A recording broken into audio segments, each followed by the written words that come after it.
I recently read an article in a well-known food magazine written by a young female author named Tara.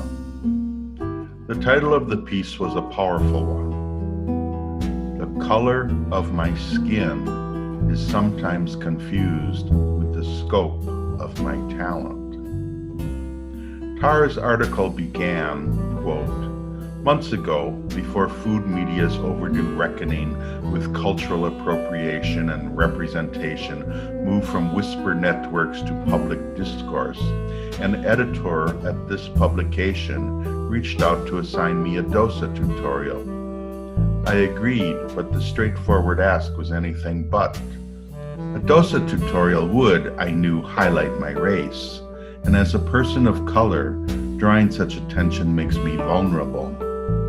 I had a familiar apprehension that the project could be used to define me in a way from which my white peers would be spared.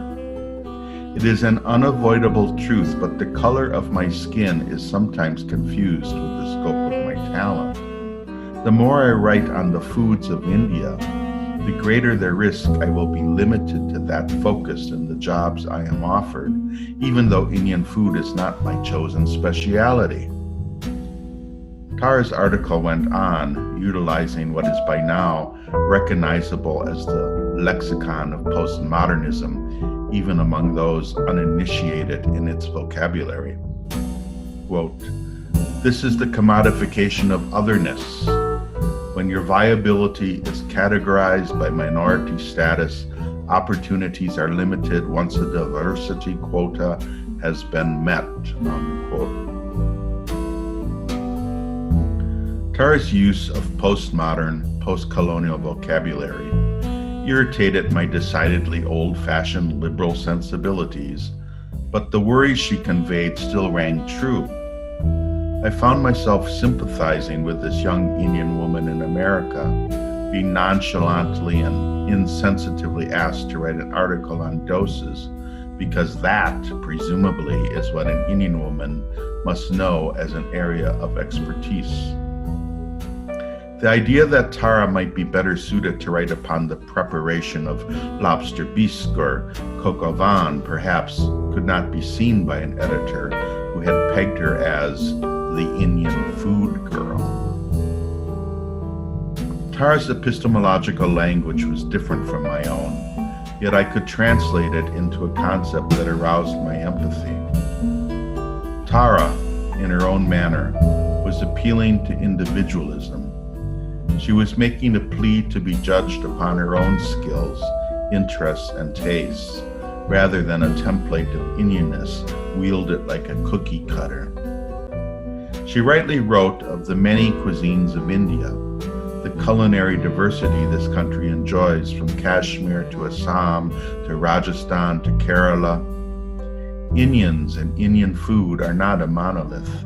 And even though she nodded to cultural appropriation in the very first paragraph of her article, she herself was claiming a right to not be chained to the culture of her heritage, but rather demanded the freedom to be known as expert in food traditions not her own. In other words, for all of her postmodern jargon, she exhibited the desires traditional liberalism has always tried to defend: the right to be yourself, the right to self-expression, the claim to individualism. For at least 2 centuries, individualism in the arts has been held in high esteem. From Van Gogh to Bhupen Kakar, Hussein to Zarina, individualism, that is, the idea that one's own personal story is of importance, that one's own personal journey is worth inviting others to join in, has been a mainstay of artistic expression. And yet today, this is being questioned. Artists, like most everyone else in our societies, are being sorted into groups and offered forth as representatives of the same. The notions of the free spirit, the rare bird, the unique personage who has escaped the cookie cutters of life is under threat. Both the right and the left are guilty and grow more authoritarian, and the artist who chooses to swim against the tide seems more and more likely to drown, if the mob hasn't already pushed them under in their howls for conformity. I wonder how a painter such as Buchan would survive in these current times. Charles Alston, the Harlem artist, once said about the American Jacob Lawrence, quote, "Having thus far miraculously escaped the imprint of academic ideas and current vogues in art to which young artists are most susceptible, he has followed a course dictated entirely by his own inner motivations," unquote. For how many contemporary artists can such words truly be said? It was not long ago that we idealized Buchan, who, like so many artists of his day, refused to let others prescribe a path it was assumed he must follow. Most artists still aspire to this freedom. At least I would hope they would. And just like Tara, when expected to write or paint about dosas, let us instead choose to highlight our true inspirations, the cultural freedom that only appeases our own hearts.